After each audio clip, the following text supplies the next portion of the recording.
Muito bem, vamos dar continuidade ao quarto tema desse curso, a opção preferencial pelos pobres. Nós tratamos da antropologia cristã, tratamos do tema propriamente dito, falamos da humildade.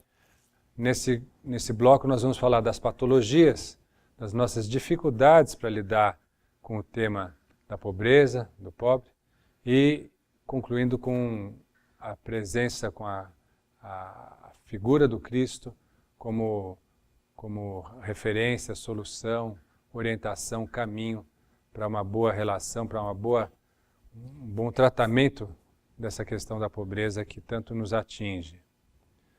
É estranho que todos nós vivemos uma alegria no momento que amamos alguém que é mais fraco, no momento que ajudamos alguém, sustentamos alguém, é uma alegria natural. Isso nos faz sentir mais humanos, mais fraternos, mais parecidos com o próprio Deus.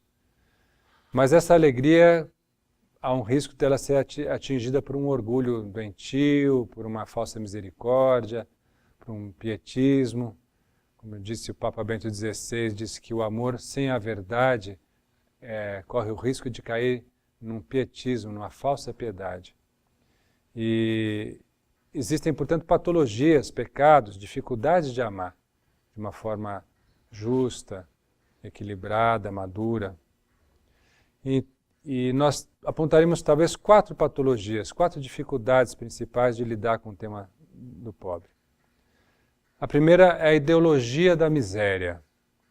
A ideologia da miséria. Isso é muito presente nas pessoas de bom coração, entre aspas, que acabam amando a pobreza e não a pessoa do pobre. A pobreza, a miséria, isso se torna uma ideologia, um discurso, uma tecla sempre batida, mas acaba sendo uma opção muito vaga, abstrata, quase que só intelectual. Por isso uma ideologia. Trata-se de uma opção que afasta a concretude, a singularidade da pessoa do pobre, daquele indivíduo, daquela pessoa a quem a gente se volta do ponto de vista do amor, da caridade. Isso quer dizer que há uma dimensão profundamente carnal na opção preferencial pelo pobre. Ela se dá na encarnação de cada indivíduo, né, com a sua singularidade, cada indivíduo irrepetível.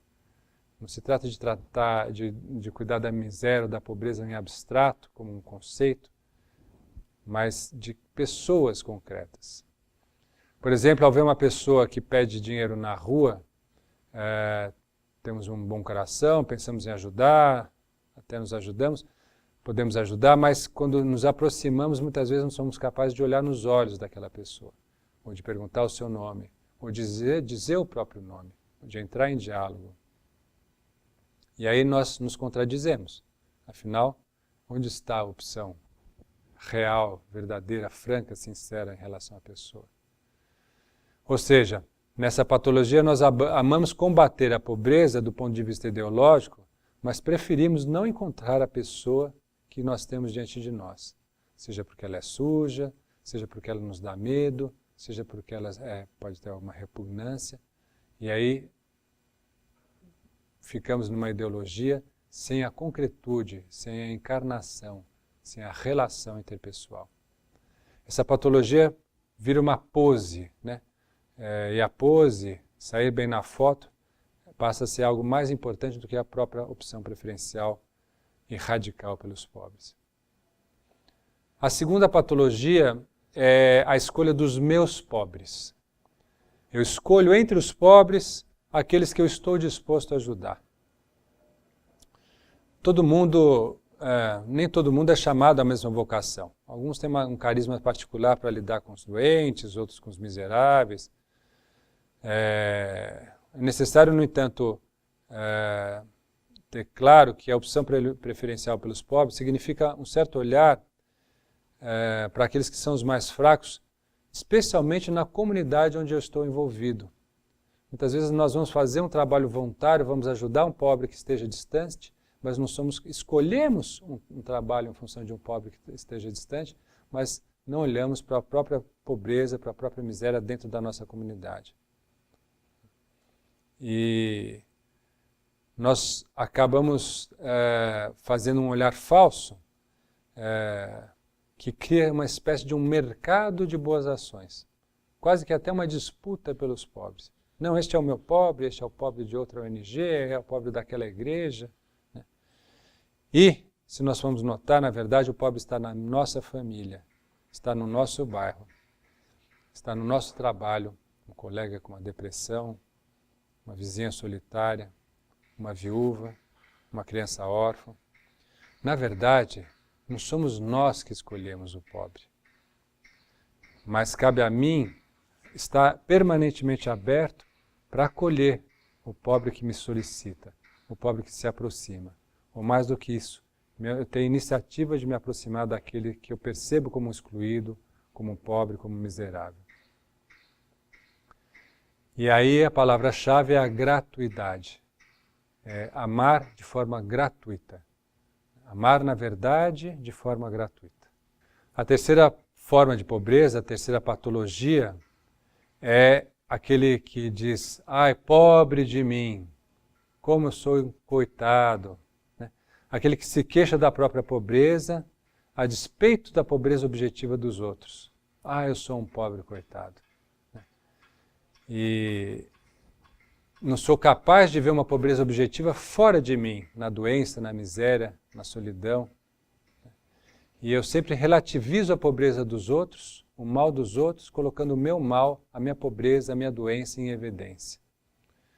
É uma forma de depender de um olhar misericordioso do outro, mas não para que ele me ajude, para que ele simplesmente me veja numa imagem, até uma imagem egóica, uma imagem falsa da minha própria pessoa, uma forma de pactuar uma relação onde, na verdade, eu não me expresso, o verdadeiro eu não se expressa e onde eu não quero sair daquela situação.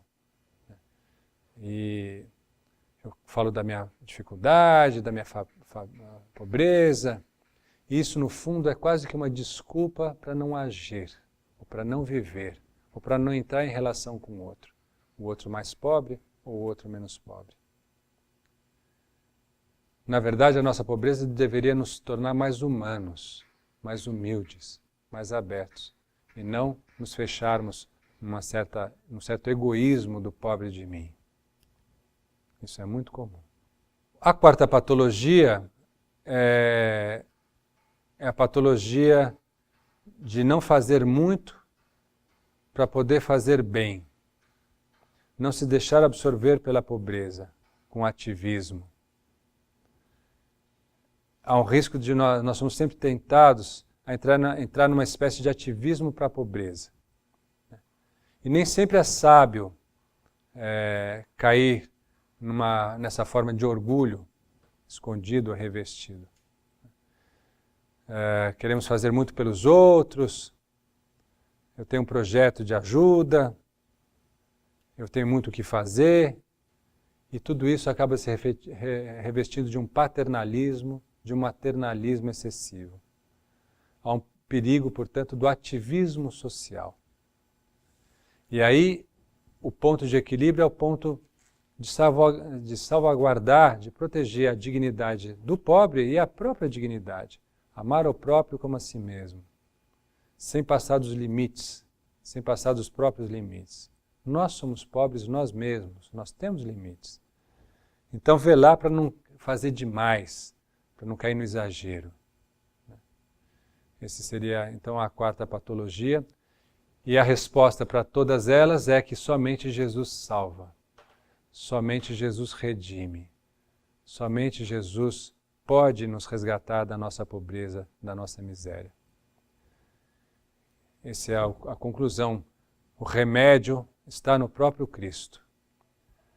Vale a pena recordar o Evangelho de Mateus, no capítulo 25, onde assim se diz: quando vier o Filho do Homem na sua majestade, e todos os anjos com ele, então se assentará no trono de sua glória, e todas as nações serão reunidas em sua presença.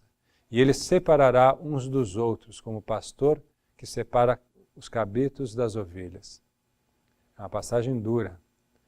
Porá as ovelhas à sua direita e os cabritos à esquerda. Então dirá o rei aos que estiverem à sua direita: vinde benditos de meu Pai, vinde benditos de meu Pai, entrai na posse do reino que vos está preparado desde a fundação do mundo. Porque tive fome e me deste de comer, tive sede e me deste de beber. Era forasteiro e me hospedastes. Estava nu e me vestistes, enfermo e me visitastes, preso e foste me visitar. Então perguntarão os justos: Senhor, quando foi que tivemos com fome e te demos de comer, com sede e te demos de beber? E o rei respondendo dirá: em verdade vos afirmo, sempre que fizeste a um dos mais pobres, aos mais pequeninos irmãos, foi a mim que fizestes. E aos cabritos, aos que não acolheram o pobre, apartai-vos de mim, malditos, para o fogo eterno, preparado para o diabo e seus anjos. Porque tive fome e não me deste de comer, tive sede e não me deste de beber, sendo forasteiro não me hospedastes, estando nu não me vestistes, achando-me enfermo e preso não foste me ver. E eles perguntarão: Senhor, quando foi que te vimos com fome e sede, forasteiro, nu, enfermo, preso, não te assistimos? E ele responderá: em verdade vos digo, sempre que o deixaste de fazer a um desses mais pequeninos, a mim o deixaste de fazer. E esses vão para o castigo eterno, porém os justos para a vida eterna. Esse texto é muito interessante porque ele está colocado logo após a parábola dos talentos, que nós tratamos no primeiro tema da dignidade da pessoa humana, o fato de sermos coautores da criação. Por quê? Exatamente com os nossos talentos e com as nossas propriedades, com a nossa inteligência, com a nossa indústria, com a nossa criatividade, com o nosso profissionalismo, nós vamos atender e incluir os pobres. E, logo após, vem o anúncio da paixão de Jesus Cristo. Então essa parábola, essa colocação do problema da pobreza está entre a parábola dos talentos e a paixão do Cristo, que a paixão do Cristo, a morte e a ressurreição, é que vai nos resgatar e resgatar toda a pobreza da humildade.